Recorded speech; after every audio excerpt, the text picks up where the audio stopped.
They can do it ugly, or they can light you up.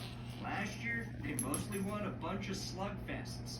What's important for Houston is that they have a couple of gears, and I think C.J. Stroud's ability to avoid throwing picks, he had 5 last year, is huge. You can't be married to one approach if you want to beat Kansas City.